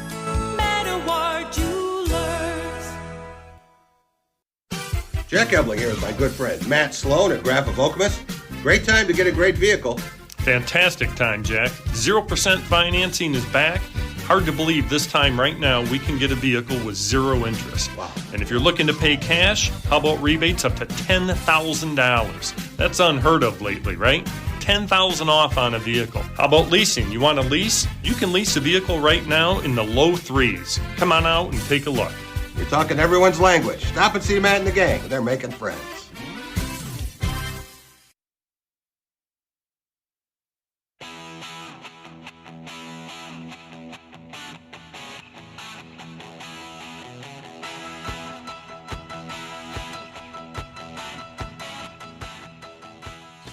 Welcome back. It is the Drive with Jack, Spotlight Radio Network. Rob's shaking his head because there he goes again. We have 3 guests in studio, 3. If you are watching on the YouTube feed, you're following along, you're going to see 3 gentlemen with us. And they were at One North last night for the Tom Izzo show. And Tom Izzo, I don't know if he communicates with you as much as he would like to, but he loves you guys. And he said again, when they had the 53-game winning streak going back early in his tenure, that probably a dozen of those games were won by the fans. And Michigan State, one of the first to ring the court with students, right? Yeah. And everything that goes with the Izzone. We have with us Nick, Jack, and Ryan. And I want to start with Nick Kelly. Nick, welcome here. You have some radio background, not personally, but your family, right? Your dad? Yes, loose background. My dad works for Mitch Album. He runs his charity Say Play out of Detroit and is heavily involved with the radiothon they put on every year. Nice. So that just happened about a month ago. So he has a little too much radio experience. He doesn't exactly like all of it, but but no, he was giving me some pointers and whatnot too. So thank you so much for having us on today too. You know what, Rob? I'm going to take a vacation, and I'm going to have Nick come in and host the show. How's that? Oh, that'd be a vacation for me, too. Come on in, Nick. All right, first thing you can do is fire your producer when you come in and do that. It won't no, he is nice, does he? We'll keep him around. See, already great relationship already, Jack. You're in trouble. Yeah, I'm in trouble. Yeah, I'm going to get Wally pipped. All right, Nick, can you introduce Jack and Ryan? Of course, yeah. So, again, my name's Nick Kelly. I'm a junior at Michigan State, part of the Izzone for all 3 years. To my left, I have Jack Costa from West Bloomfield, Michigan, also a junior and Izzone member for 3 years. And then Ryan Allen Lynch from also West Bloomfield, Michigan, West Bloomfield High School, West Bloomfield student section leader, actually. So he has some experience leading student sections before. And a triple name, right? Yes. Yeah. Means he's important. Yeah. Or thank you. So. Well, he didn't get the nickname. He didn't give himself a nickname, so people did think he was important enough to earn that. So, yeah. So, again, thank you so much for having us on. We're excited. So, Jack, why is the Izzone important to you? We know why it's important to Michigan State, but you've made a commitment, and you're a participant in this program. Mm-hmm. Yeah, definitely. And I think why it's important to me and everyone, because we know we are making a difference and we are influencing the game in a positive way, hopefully. For me personally, my grandpa went to Michigan State, my dad went to Michigan State, so it's something that they didn't have the Izzone because it was in the 60s and then the 90s. So for me to have this opportunity is something special. I think that I'll be able to look back on, hopefully, for my kids and in the future. So when you walked in the studio here, guys, if you were a Gus Macker team, all right, a 3-on-3 team, Jack, I'm guessing you would be the post player and Ryan would not. Right? Yeah. You'd be surprised. Yeah, I got some post moves. Okay, all right. Ryan, let's hear from you, your background, and why the Izzone matters. Yeah, I'm a junior marketing student here at Michigan State. I joined the Izzone my freshman year as a new student, went to the Izzone campout, fell in love with it ever since. It was, I really think that here more than anywhere else, they just create a sense of tradition, and the Izzone makes us want to be there rather than us going to the games just to go to the game. It really does feel like more of a every week we look forward to going to the game because it's tradition. If I can add on, it's a family, I would say. As much as Tom Izzo preaches a family culture for the basketball team, it's a family culture in the Izzone too. So yeah, and totally with that going on from that, it's Tom Izzo cares about us, and we can really tell that. How do you know that? Right. Well, even we were at the Izzo show yesterday. Yeah. I asked a question about does our timeouts ever, or during the timeouts, does our crowd noise ever mess you guys up? And he's just like, oh, you think my players want to listen to me during the timeouts? They want to listen to you guys. Yeah. And it's just the way he interacts with all of us, and ever since like the camp out and just everything like that, he's always just so open with everyone, and I don't see that at other schools. Guys, you all have friends you went to high school with who've gone on to other schools, and you keep in contact with. Some of them maybe even made a bad choice and went somewhere else down the road. Michigan. Yeah. But, Ryan, when you talk to people who aren't familiar with Michigan State the way you are, and they say, so what's Izzo really like? Can you describe him in one word? Greatness. Greatness. Okay, that's pretty lofty. Jack, what do you have? I would say it's not one word. One word, I would say just he cares. So Caring. Yeah. Nick? I was going to say something similar. I'll say compassionate, though. Oh, I like that. Yeah. He will get on you, but it's from a place of love, not from a place of hate. He wants his players to be better. He wants everybody to be better around him. And he shows it in interesting ways, but the energy and the compassion will always be there from him. I told someone who covers college basketball but is very curious about what it's like in the world of Izzo. I said passion and compassion. It's a rare blend of those two things. And, Bob Knight had passion. The compassion part of it wasn't always there, and you find that with coaches. But Michigan State used to have a football coach, an assistant named Buck Nystrom. And he was real fiery, and, you'd interview him, he'd spit his teeth at you. And he told me one time about the secret to coaching. He said, Jack, you got to give him the red ass and then take the red ass away. And no coach has ever done that better than Tom Izzo, because he can get in your face and light you up. And then 2 hours later, he's talking to you about your brother. And if you've got an issue, he's driving around with you until he knows you're okay. It's a rare combination of things.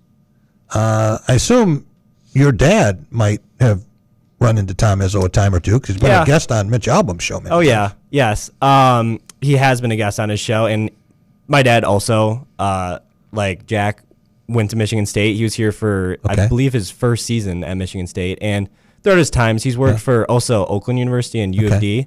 So, I mean, obviously, Izzone and Coach Campy have had a great relationship. So he's gotten close with Coach Campy a little bit.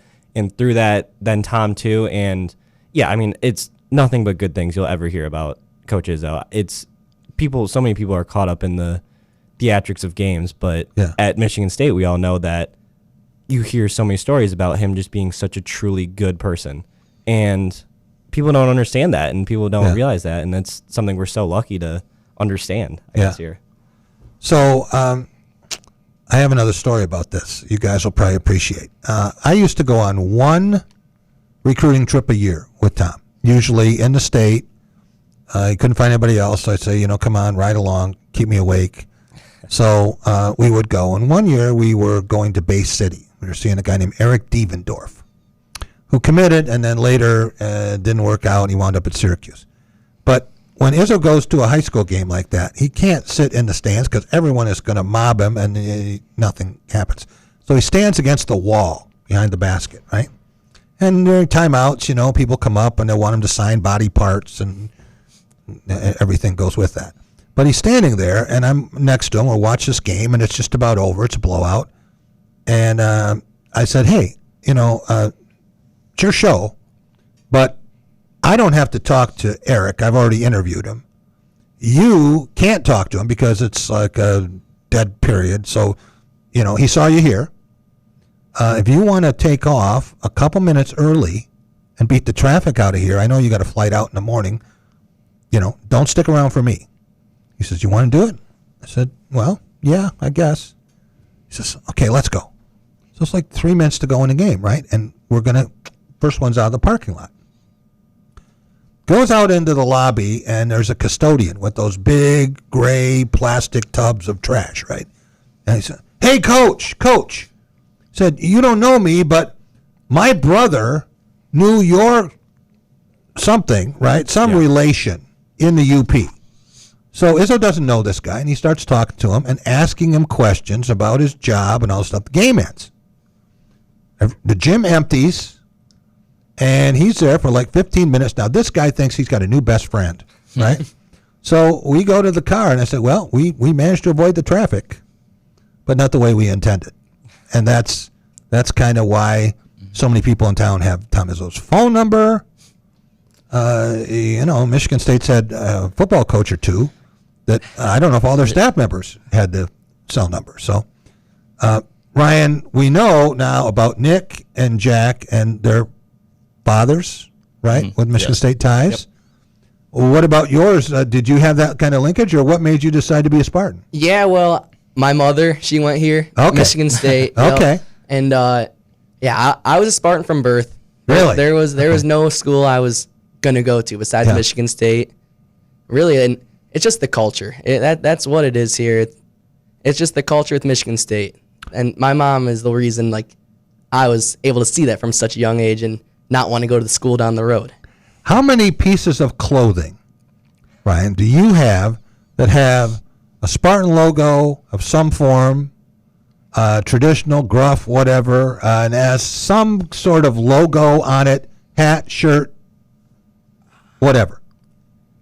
Over 50, but this is the guy to talk to you about. Is that right? Yeah, I was gonna say if I put that down here, I probably I have quite a few. They can both probably attest to that. Usually there's a new quarter zip or new sweatshirt coming on at each game or something. Do you lead the Izzone in green garb? Yeah, I might. So we do. I mean, a lot of it's whiteouts. So try to balance it with that. But no, I pretty much any game or any event. Like I went to the Champions Classic this year as well, and got the hat and got all the shirts and stuff like that, and pretty much anywhere. He's got it all. Yeah, he has it all. Maybe you guys should have like an Izzone fashion show. Yeah, right? And let everybody wear their stuff and let people vote. And that might be kind of fun. Well, with the lucha masks they gave out last game, I think there's elevated fashion sense now going through the Izzone. Yeah. Well, with your appearance last night at One North, they want to have you guys back, and they want to have the Izzone back and have a deal there where you can make that your place. Pretty nice place. Yeah. Very nice. Yeah. Oh, yeah. And food and service and everything else. but they want to be the official home of the Izzone. Really? Yeah. Yeah. It was a great place. I mean, last night was my first time going, but they've gone a time before, and I mean, I don't see why I wouldn't go every single week. It's a great experience. It was awesome. Getting to just be able to be in the room with Izzo for an hour, hearing what he has to say was just special.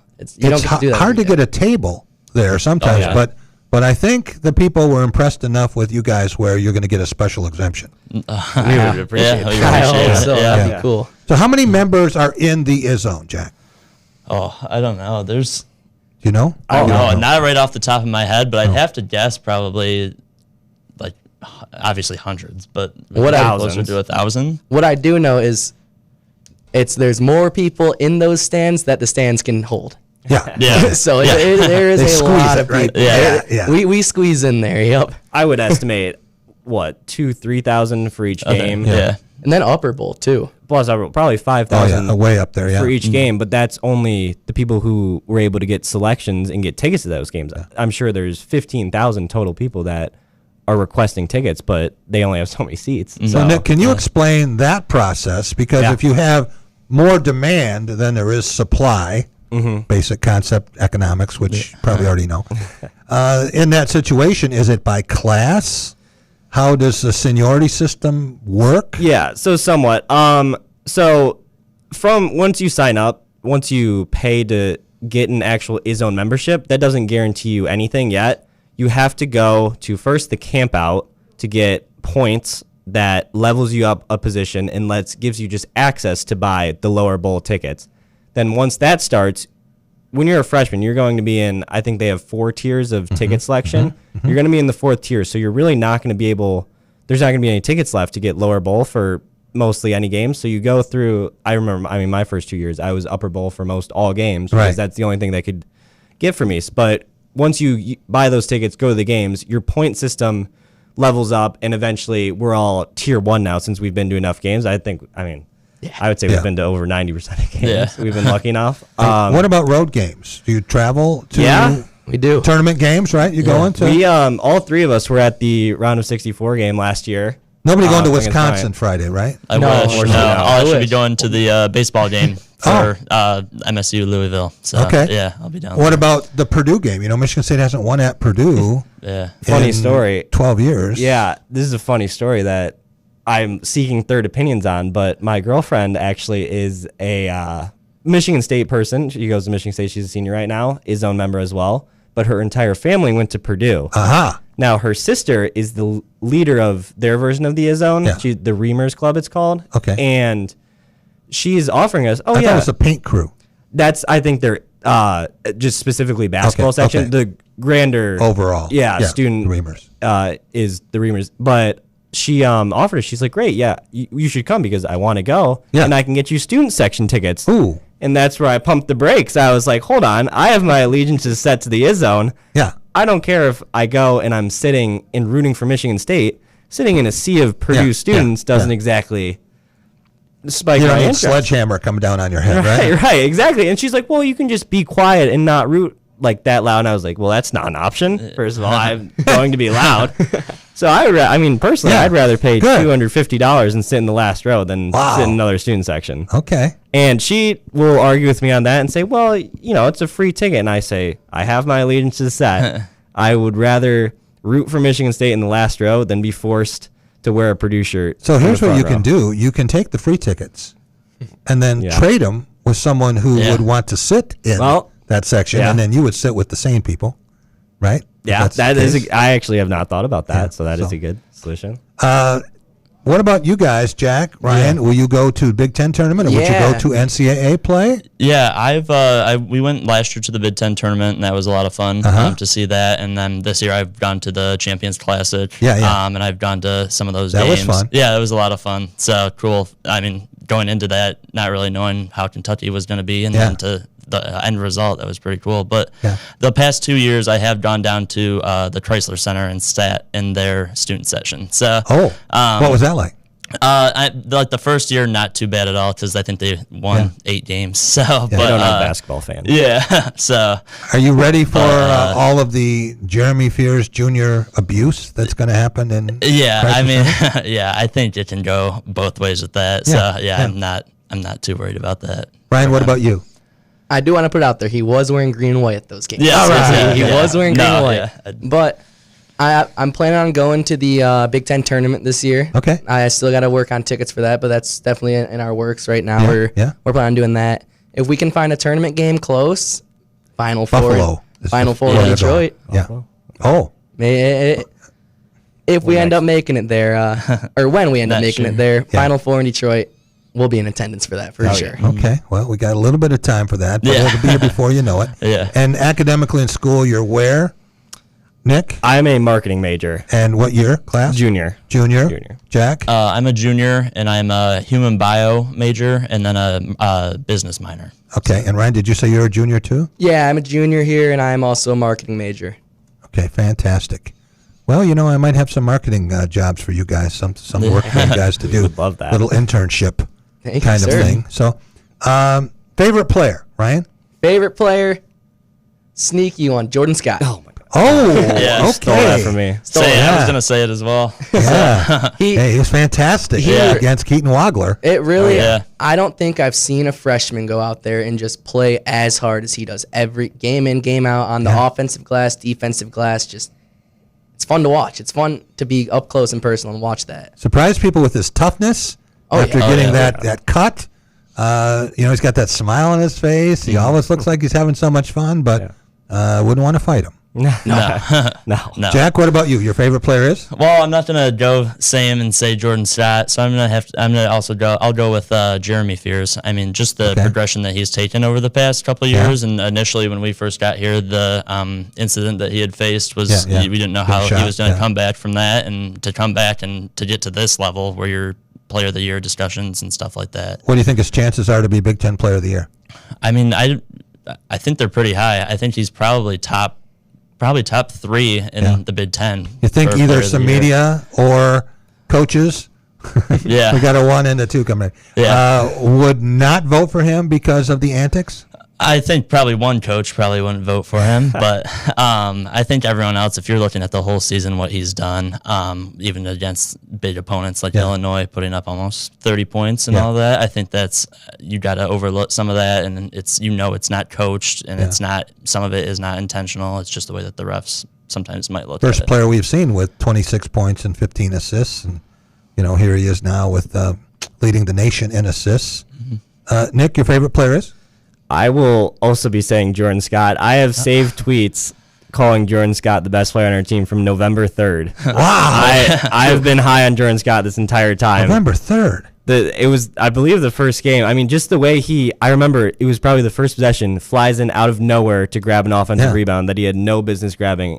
And then you just watch him. He's always in the right spot. I mean, everybody's starting to pick up on it now, but always in the right spot, always making the right cut, always crashing the boards, just doing everything he possibly can to make winning plays, and that's what you need on the team. So besides that, I will say Jackson Kohler, similar strain of a guy, fights so hard for the name on the front of the jersey. 16 rebounds. Yeah. He had double the rebounds of any Illinois player. Oh, yeah. Michigan State plus 10 in boards. That had a lot to do with it. And Saturday night plus 22 zip in fast break points. It all starts with rebounding. Yeah. He's so good at sealing guys down low, him and Carson both. Yeah. And, obviously we run the fast break like no other team in the country. Yeah. And if you have guys down there to work as hard as he does, that's what's going to happen. All right, speaking of transition opportunities, there's one name that hasn't come up yet, and I'm surprised because when I talk to people about their favorite player, usually doesn't get more than 10 seconds before Cohen Carr's name comes up. Yeah. Ryan, let's start with you. What would you give to have Cohen Carr's springs and a 53-inch vertical jump? A lot. I mean, I don't think I've ever seen someone like that who can jump like he does. Yeah. If there were to be an alternate favorite player, I will say Cohen Carr would be that for me. Yeah. But I would probably give a good chunk of my bank account and then my future bank account. Yeah. Well, save a little bit for tickets. Of course. You might need it. Yeah. Gentlemen, great to have you here.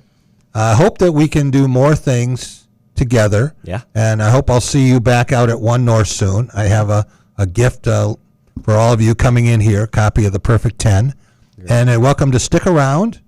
And Jim Keyton, Big Jim, is going to come in now. And he's going to probably take your seat, Jack. All right. And if you guys want to hang out over here or out there and talk to my producer, Rob, or whatever you want to do, I'd be happy to spend some time with you after the show. Of course. Well, thank you so much again for having us. Yeah, thank you. Great Great talking. talking. This is awesome. Nick, Jack, and Ryan, just 3 of the Izzone members who make it happen. All right, we're going to do a line change on the fly here. Jim Keyton is coming over the boards, and you don't want to get hit by him. He's a standout offensive we can take tackle. a break, you know. Oh, should we? Yeah. I'd rather just go right into Jimmy because we're close to time here. All right. Fair. All right? Yeah. We're going to bring Jim Keyton in here, get him into that chair. We're going to load him in like a horse in the Kentucky Derby. We're going to get that microphone on now. As long as I'm secretariat. Yeah, you had a droopy mic there. All right. Let's talk a little bit about electric atmospheres, and you've seen a bunch of them. Michigan State coming off the 2-game skid against Michigan and at Minnesota. And then Illinois comes in, and you're talking about a top 5 team, and Michigan State gets it done in overtime. One of the most electric atmospheres we've seen in 36 seasons in Breslin Center. Did you watch that game on the tube? I did, Jack, and I was jumping up and down as big and much as the Izzo boys were, because it was when Kurt Tang hit the 3, I was already out of my chair as it was in the air, and when it went down, it was. You knew the second time was error correction he was going to make it? I just said splash. Splash. and it did, you know. I think all of us, when we see it go up in the air, everybody's thinking it's going down, and it's not until the end. Kind of, it's very, very similar to the Trimble shot, you know, at North Carolina. Because I had just watched that before. Yeah. And so it was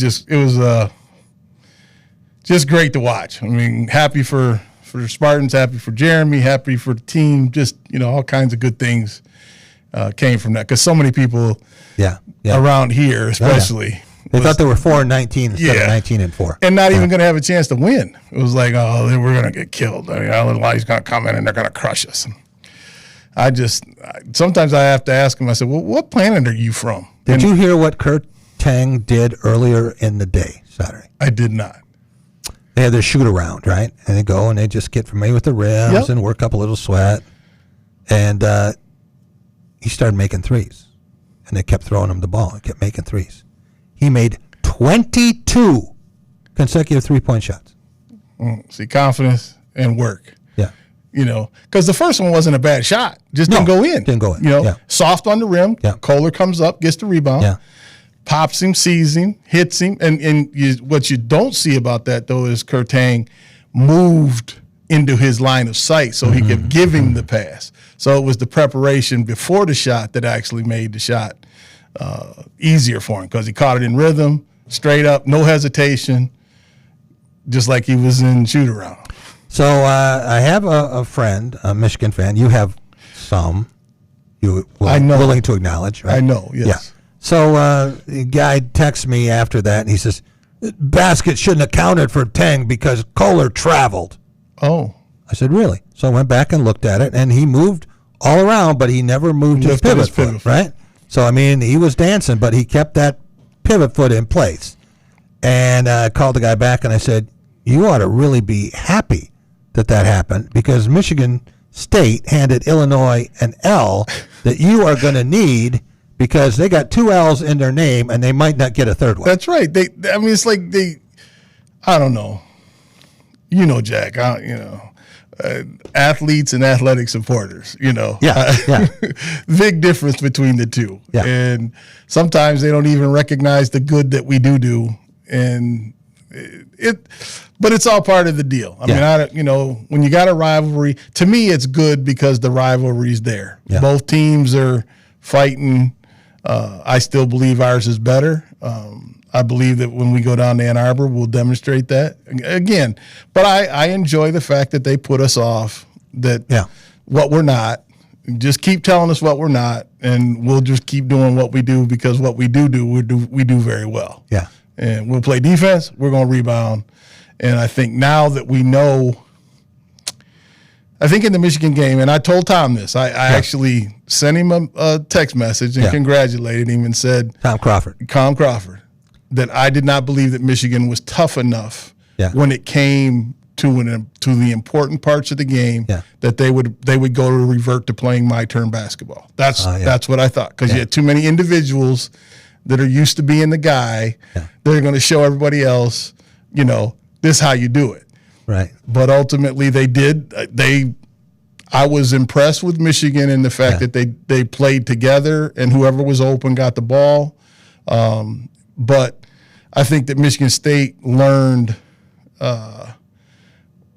what they need to do to take care of that, and I believe that when we go down to Ann Arbor, that Ann Arbor won't be as happy come the end of the year. So you have played in big games. Yep. And you played rivalry games, which maybe weren't as important to winning a championship, but they're still rivalry games. Yep. What was the difference for you playing against a USC or a team that might be dominant in the standings, rival for a championship, as opposed to playing University of Arizona? Well, so when we play against SC, I'm playing against Joey Browner, Ross Browner. Yeah. Got guys on the other side of the ball, Ronnie Lott. Right. That can play. Yeah. We just call him, he's a dog. Yeah. Yeah. So when you play against SC, you play against 11 dogs. Right. You play against U of A, you might play against 3. Right. Right. And they might not be on your side of the field. So just from a preparation standpoint, mental preparation, we prepare the same way every week, right? Yeah. But mentally you prepare, like I know I would always have my best games against the teams that had the best players. Yeah. Because I'm like, first of all, people don't realize this, but I would say that 95% of NFL players play scared. Really? Not scared of... I wouldn't have guessed that. Not scared of what's going to happen, but scared that they're going to get embarrassed on film. Not physically scared. No, not physically. It's a mental thing. Yeah, the kid from Notre Dame in the Senior Bowl got run over. Got trucked. Yeah. Yeah. And then even the left tackle from New England in the Super Bowl Sunday. Yeah. He false started and then got trucked. Yeah. I mean, that's the stuff that you don't ever get to not hear that. Right. People always will remind you of that. Yeah. And I was always fearful of that ain't gonna be me. You ain't getting me on film to talk about me like that. Right. And I played against some played with some Hall of Famers, played against some Hall of Famers, and the reality is we're all the same. Yeah. But how we prepare and what we do on each and every play makes the difference. And one play, Malcolm Butler. Yeah. He's average cornerback. Yeah. But he'll never be forgotten. That's right. Because of one play that he Place made. in history. And so you got to be prepared for the moment. And when your moment comes, don't be afraid to get it. You can be scared to look bad, but don't be afraid to be the guy that makes the play to make your moment happen. So I'm really glad you said that, because I have known players, including a couple at Michigan State, who were mentally weak enough that if they were playing a guy that they knew that they couldn't beat or were going to look bad or was going to affect their draft status, they got injured. Oh. You know what? It's like sprinters. A lot of times you see guys get pulled muscles. They pull them, because they don't want to deal with the embarrassment of what might happen and how it would look, right? Right. So I always look at guys playing post defense in basketball. And if you go up and try to block the shot at the rim, even if you don't do it, that tells me something about your willingness to try. And I see a lot of guys back away because they don't want to be on the poster. Yeah. In fact, my own personal story for that is that, and I don't have to tell the story myself. I'm just repeating it from others that I played against. Yeah. Never go into the middle and plan on dunking if you're playing against Eastern with Keyton in the middle. And throughout my high school career, there never got dunked on. There were 7 people that tried, and 7 were denied. And it was personal to me. It's like, oh no, ain't no dunking going on in here. This is Big Jim's house. And obviously we played in a different era, but the mindset was such that no. In fact, introduce yourself to the 3rd row, seat 7. That's where I put him. Because when you get a chance like that, you're gonna get the foul. Right. Gotta make sure you get your money's worth. Of it, right? Get your money's worth. Like it's like Coach Izzone. He said he didn't get his money's worth on one of those technicals earlier in the year. Right. You're gonna get it. You might. That's right. You gotta earn it, baby. All right. Last thing for you. You're here for a reason, right? Besides to talk to me. And unfortunately, Ben Shadle has got a basketball game. Oh, which I didn't know what his schedule was. And since he's the only guy in his team that plays any semblance of defense, they won't let him take the night off. So we're going to have his schedule reworked, Rob. We got to do that. I think it's going to work out well, though, because these young men that are in the Izzone don't know it yet, but they've just been recruited into the Rock system. And we about to put... There's a lot of energy with those 3. We're about to put some stones down in the ground. Nice. It's going to work out well. But Ben, I know how important intramural basketball is. Yeah. Because, once again, 2-time retired intramural champion at Arizona State. 1983 and 1984. So when you're playing varsity football and varsity baseball, they let you win the intramural basketball. Oh, you got to play intramural basketball. In fact, let me tell you a story. Allie, Randall McDaniel, oop, and Randall, I would say he ain't quite as good as Cohen Carr in terms of getting up there, but he ain't got no trouble being with his head up around the rim, and he was easy to throw it to. So he made it easy to throw to Allie because he would go get him. And, what a great athlete! Oh, just a tremendous guy. That's my guy. I mean, he came in my sophomore year as a tight end. The only thing Randall can't do is catch a football. He came in as a tight end. Oh my goodness, Randall wouldn't be able to play if we'd have left him there at tight end. He came in as a freshman as a tight end, and the first couple balls got thrown to him. Caught his face mask. That was a position change time, right? Well, it ended up working out okay for him. Well, can you tell our listeners about Keys to the City? This is Big Jim Keyton Jr., and you've had some great topics and some very interesting guests. I thought you were bringing in the offensive line when you opened the door. Tell us what's the show this week. This week is we had intended to have a show regarding for sale and marketing. Yeah. And we have it's funny because I'm just learning this business. You've been in it a long time, and I'm a little frustrated with how I do things because I got a plan, I get it ready, and I got people booked out 2 weeks in advance. Ryan will tell you, Rob will tell you how much I plan, just so far in advance. He's shaking his head like, what's planning? I think a day or the day of. Yeah. That's why I say I don't know how you do it. It's within 45 minutes, I consider that to be. I don't know how you do it because I got everything planned, and guess what happens when you plan stuff? Other people have plans too. That's right. And they don't always coordinate with what yours are. That's right. You got snow and makeup games, and then the realtor that I had was going to come in actually as a listing appointment. So was I supposed to tell her she couldn't go and make that $20,000 contract sale that she's getting ready to do instead of come talk with me at a podcast? And then our videographer and marketing guy, and he got called into an emergency school board meeting that he has to video. So it's like, okay, But that's okay. I'm learning. You got to be ready. Yeah, that's right. I'm learning about evergreens. Got to call audibles. I got to get some evergreens ready to go. Yeah. And but it's been a fun ride. I really am enjoying it. I wasn't sure how it was going to work. Yeah. But I think that I've had enough people say to me that they've enjoyed the topics, they've enjoyed the guests. Right. And the fact that we even got you on here, almost got a tear out of you. Yeah. No, that was something I wasn't expecting, because I was not used to being a guest on the show anymore. And the topic went in a different direction. But, a lot of deep stuff came out that night. It was I tell people I learned more about you that night than I had in the almost 50 years that I've known you. So that's right.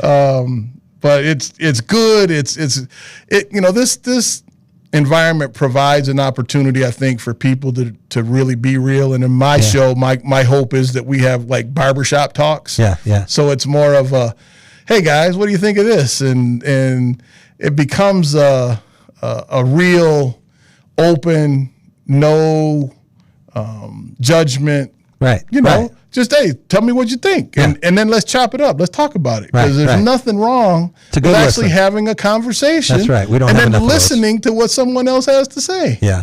Because I can be convinced of other things. I know that. Yeah. I can also be pretty firm on what I believe. Right. But it doesn't mean that I can't listen. And when we stop learning, that's when we start to fail.